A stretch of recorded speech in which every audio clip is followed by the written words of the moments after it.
Hello and welcome, David Klee, to our show. Thank you so much for being here today.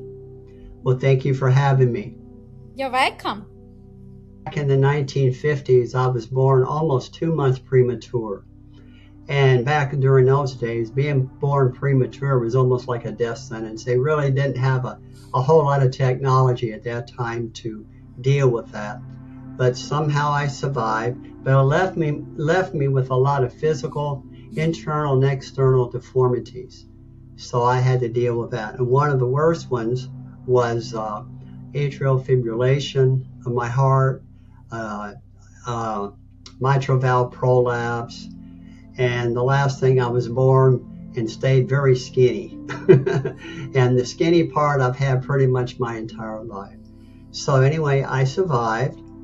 And then growing up, I grew up in Tampa, Florida with 2 brothers and a sister, and hit the beach every day and all that. It was a lot of fun growing up. But I had a wonderful family. But because of my external deformities and my being so skinny, it wasn't long, even in elementary school, the 3rd, 4th, 5th grade, I started being picked on severely. I was extremely small, and I really got picked on a lot. And it got to the point in elementary school, they would slam me against the poles in the hallway, knock me down, different things like that. But by junior high school, it got a whole lot worse. And by getting worse, they used to drag me in the boys' bathroom and take turns beating on me, kicking me, knocking me down, slamming my head against the sink and urinal, different things like that. And but one thing that happened to me even at that age, when I'd be on the floor bleeding after what I call the bullies, after they would leave, and next at the bathroom, I'd be laying there, and I would always start to hear this voice inside of me saying, David, you're going to be just fine. You're going to be okay. Even while I was down there crying. So the bullying continued through junior high. And then by high school, it started to slack up. And the reason why, it's kind of funny now, but the reason why, by then, most of them had flunked out or dropped out of school. Mm-hmm. And so because of that, I started getting some relief. But the problem was at that stage of my life, by then, I felt like a complete failure. I mean, being told every day, you're a nothing. They would just pick on me and told me I was a nothing. I was a failure. Somehow, again, this is all part of my plan, I have since found out, that somehow I graduated from high school with a C average, having never opened a book. And that was pretty amazing. And so by then, I decided, well, maybe I could try to get into a college, but that's kind of hard to get into a college when you only graduate with a C average. But by the grace and the spirits, I got into a local college, and I got to start. And it was important because back during those days, again, this is during the ancient times, there was a Vietnam War going on. And men who graduated at 18 could be eligible to be drafted for the Vietnam War.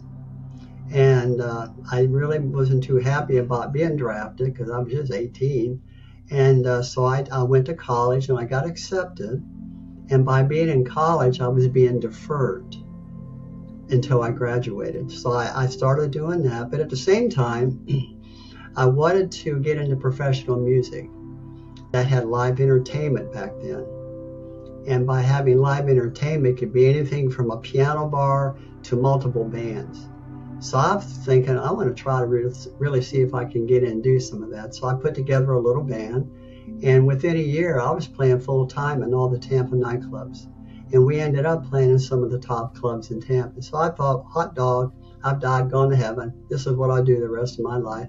I'm not a failure anymore.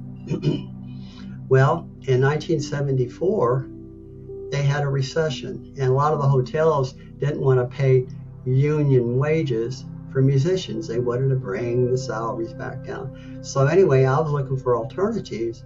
And I was able to hook my band up with a management agency out of Connecticut.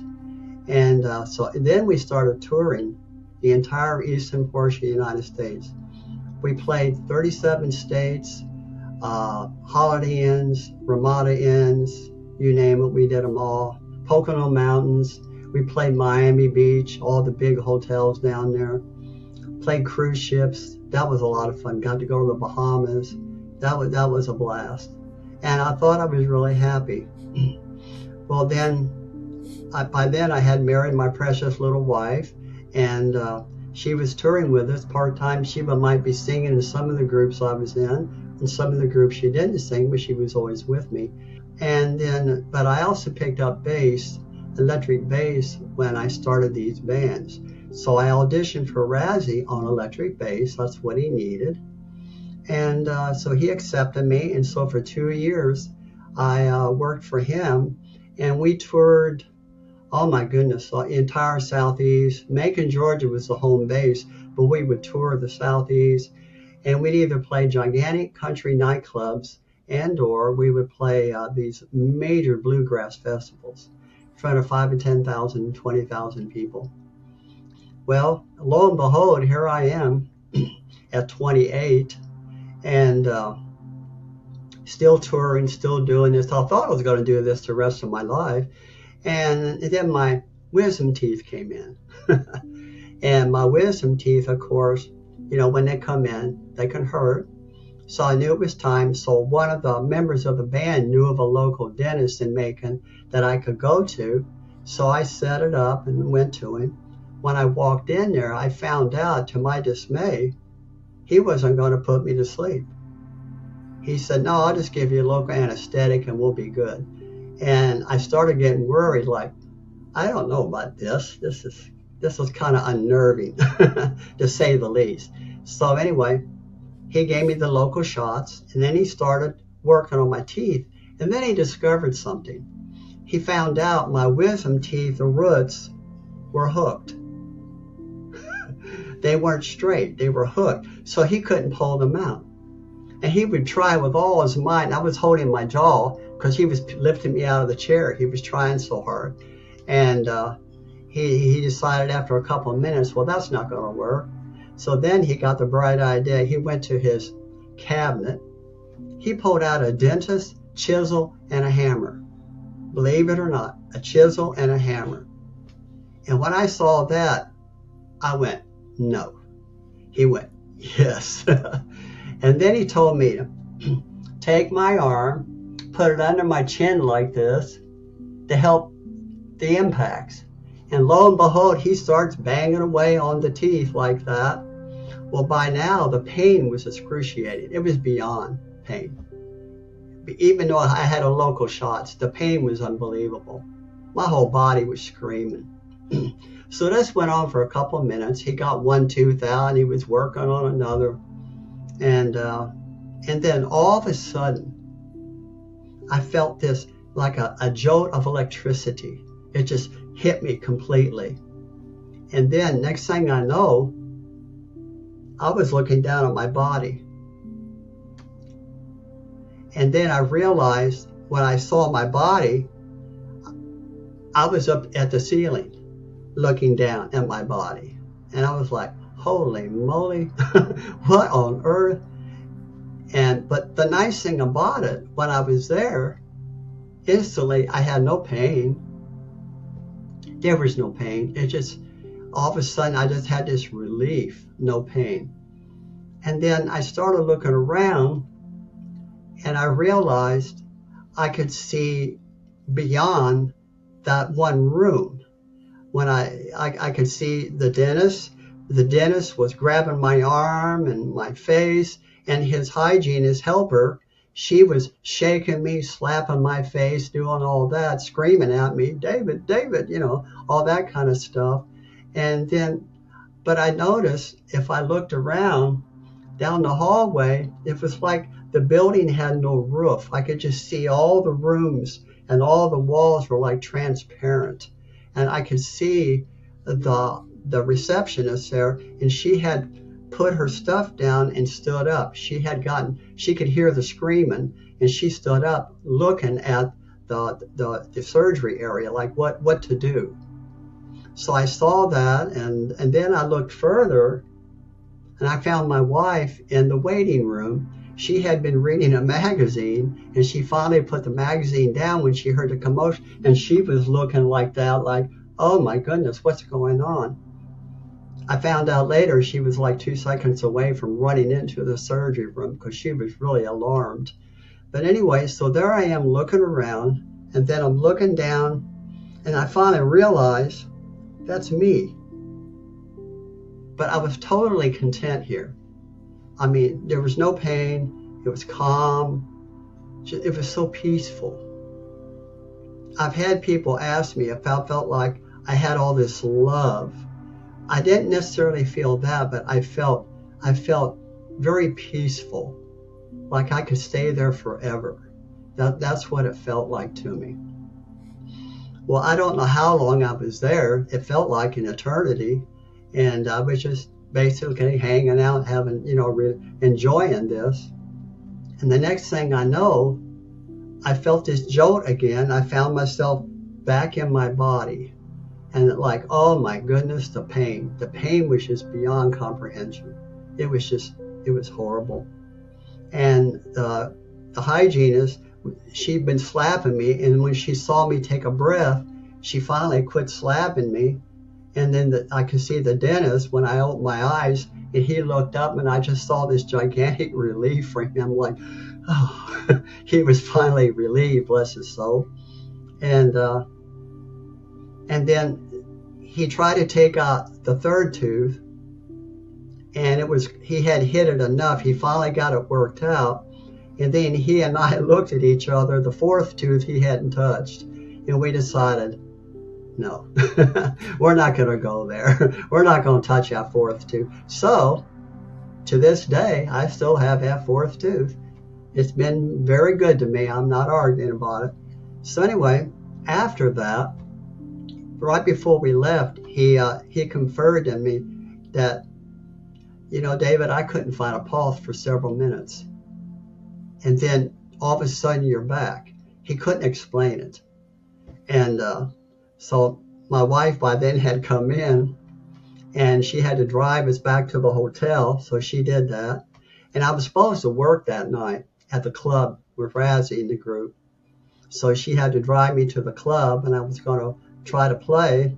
I couldn't play. I just felt so horrible from that. So then she took me home that night. But then what started to happen, within the next few weeks, I started getting this message very strong. Now, I used to get that same message all the time growing up about, David, you're going to be okay. Except this time, the message says more than that. It says, David, you need to go back to school. And I would ignore it. A little bit later, there it is again. There it is. And it's just unrelenting. It's just constantly, you need to go back to school. Actually, I started thinking, well, how am I going to go back to school? I was such an academic failure. I mean, I barely made C's. I could just see me trying to actually go to school and get a career from that. But the voice just kept getting stronger, stronger, and stronger. It would not stop. So finally, I talked to my wife, and she agreed, okay, let's do that, because she was ready to kind of settle down anyway. And so about a week later, it was a Saturday night in the nightclub, and Razzie told me right at the beginning of the evening, he said, a representative, a producer from RCA Records is coming down to the club, and that he's going to talk to me about signing us to their record label, RCA Records. And by then I was thinking, because I was getting ready to tell him I was going to quit and go back to school. Anyway, at the end of the night, the record producer did sign Razzie to RCA Records. And Razzie came to me, wanted to know if I was ready to move up to Nashville with the rest of the band and do that. And what I did instead, I told him I'm going to go back to school. So I went back to school. Razzie went with RCA Records. So that's where that was at. So then the next thing I had to do, I had to find a university in Macon that would accept somebody of my low caliber academically. And believe it or not, there was a wonderful Baptist university there called Mercer University, an absolute fantastic university. And I talked to the music department, and we set up an audition. And I auditioned for them on flute. And they also knew I played bass and I played sax and all that. And they had their little meeting. Then they finally came out and they said, well, we got some good news for you. And I was like, huh? Okay. And they said, we're going to give you the largest music scholarship we have ever awarded. Well, I about hit the floor. Because that's a private university. That costs a fortune. So, and then they said, we're also going to give you the largest academic scholarship we've ever given. Well, then I basically fell on the floor with that. And then I even confronted them. I said, me? I said, my academic records are right there on your desk. How could you give somebody like me that kind of a scholarship? Well, then the chairman of the department, he looked me right in the eye. He says, we have full faith that you're going to be just fine coming here and doing the academic rigor. And I was like, oh my goodness. Well, to make a long story short, I made the dean's list every semester all the way through graduation. I made the dean's list. That's just so incredible. Obviously it's part of my journey. It's what I was meant to do. And so then I became a band director. And once I was a band director, I found my true love, and that was working with children, by working with those precious souls. And what I discovered, unfortunately, bullying and abuse is everywhere, period. It's in the school systems, it's with students, it's with teachers, it's with administrators, it's in the workplace, it's everywhere. Within a year, I got this voice again, this incredibly strong voice. It told me, you need to go back to school. And I was saying, oh my goodness. Well, somehow we worked it out where I got my master's degree in flute performance and music education. So then I went back to being a band director, and I thought that was it for me. And then about 5 years later, and by this time, I had 2 beautiful boys and my wife. We were living in Georgia and having a good old time, enjoying all that. And I got this voice again. It says, you need to go back to school. And I was just like, how much blood do you want from me? Like, oh my goodness.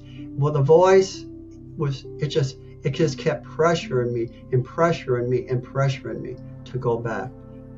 And at the same time, I was saying, how am I going to do this? I have to make a full-time living.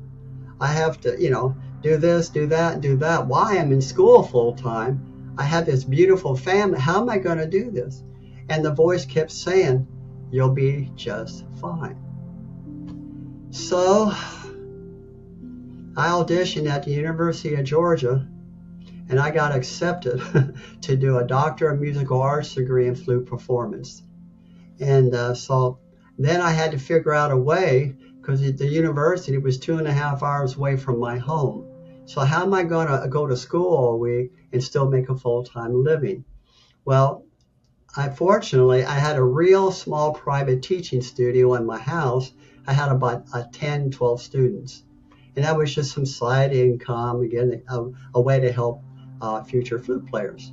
And then I kept getting this input, incredible input.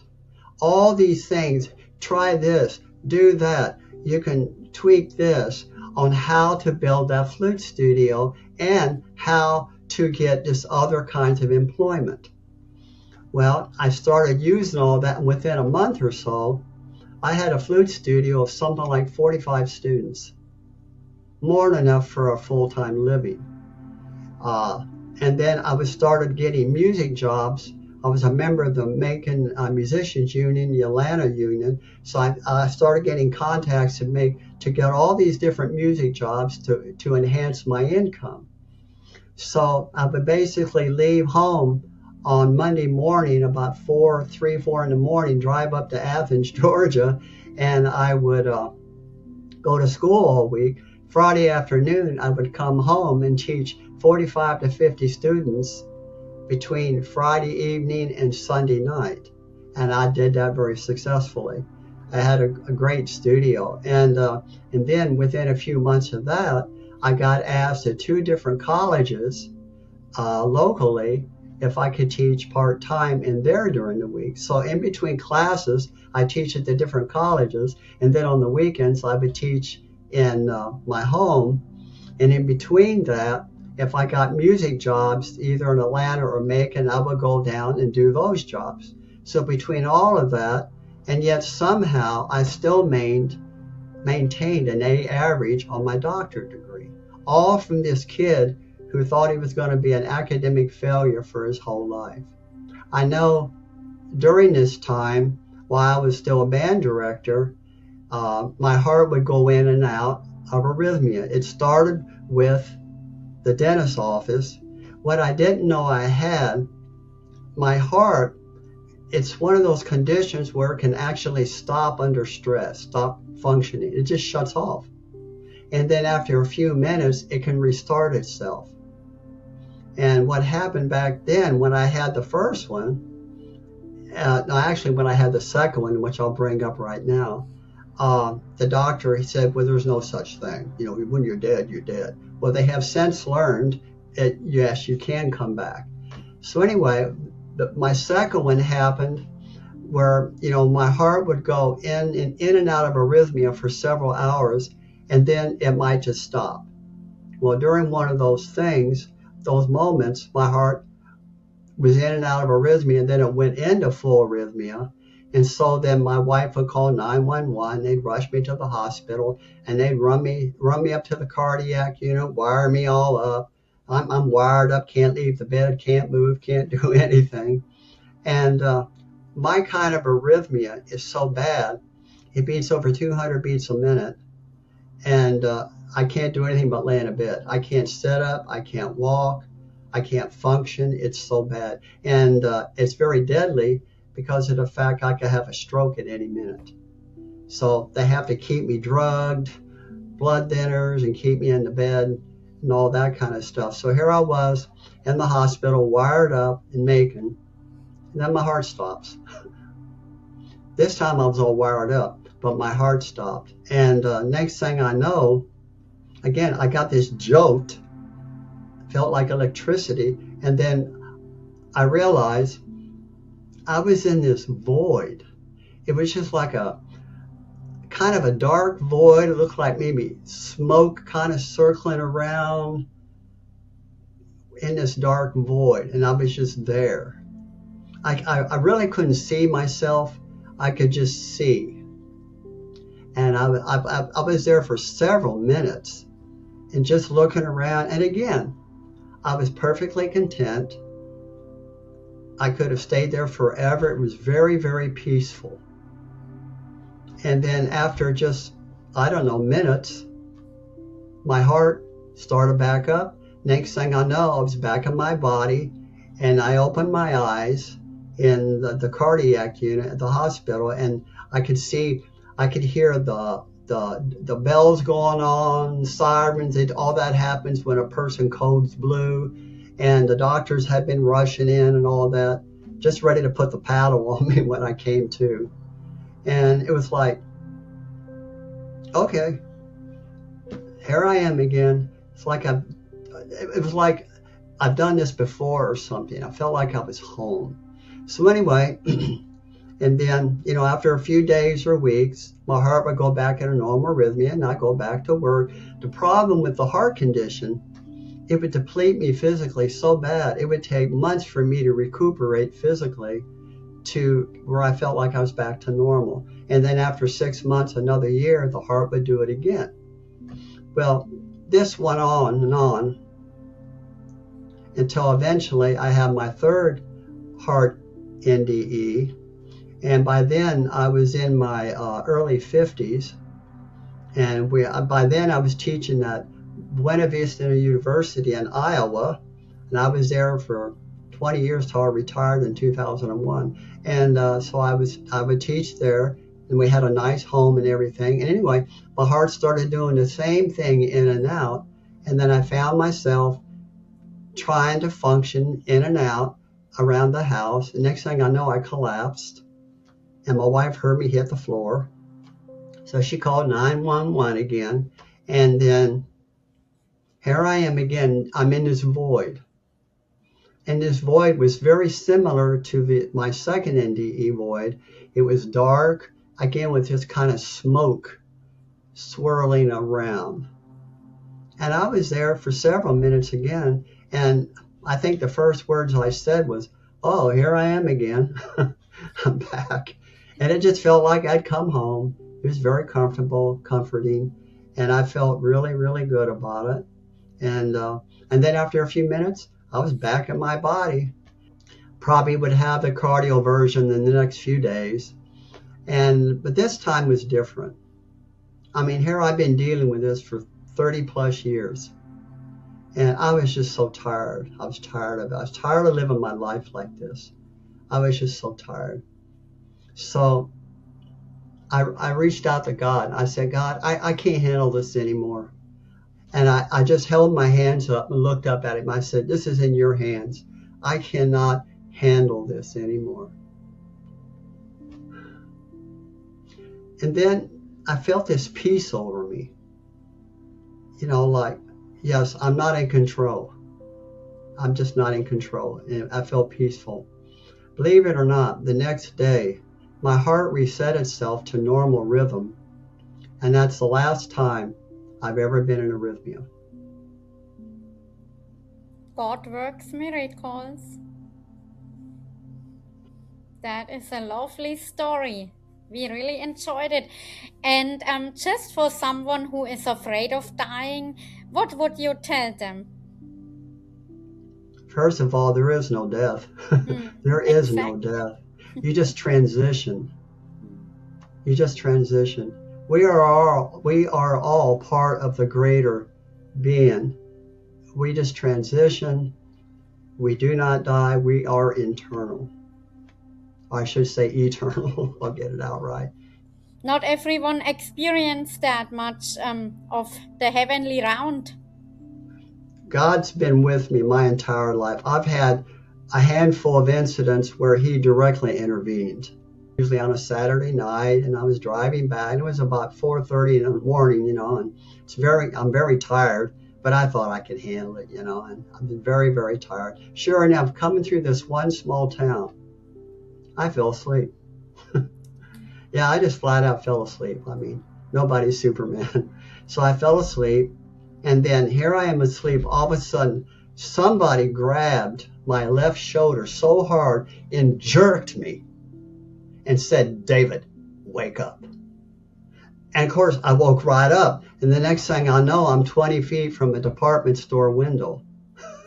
I had jumped over the curb, and I was heading right for the big window of the department store. So I instantly slammed on my brakes, and, you know, and I was spared. That so was that's an one. angel. That's one. And I had another. Back when I was 19, I just put together this little band, and we were practicing in my dad's hardware store after hours. And we noticed a couple adults, this is in Tampa, Florida, walking in front of the store, just kind of looking in and all that. We were a little concerned, you know. We decided to go outside, and we looked, and they were just standing looking in these other windows at these other stores. So we got in the car, we pulled out, then we turned right around and tried to see what they were doing. They went right in front of my dad's department store window. So we pulled right up. We thought, okay, we're tough. We're going to confront them and see what's going to happen. So what happens, the guys walk right up to us, and one of them walks right up to my door. I'm driving, and he said, "I want to talk to you." So I rolled the window down. Next thing I know, he picks up a gun, He puts it right to my temple, just like that. And I was like, say what?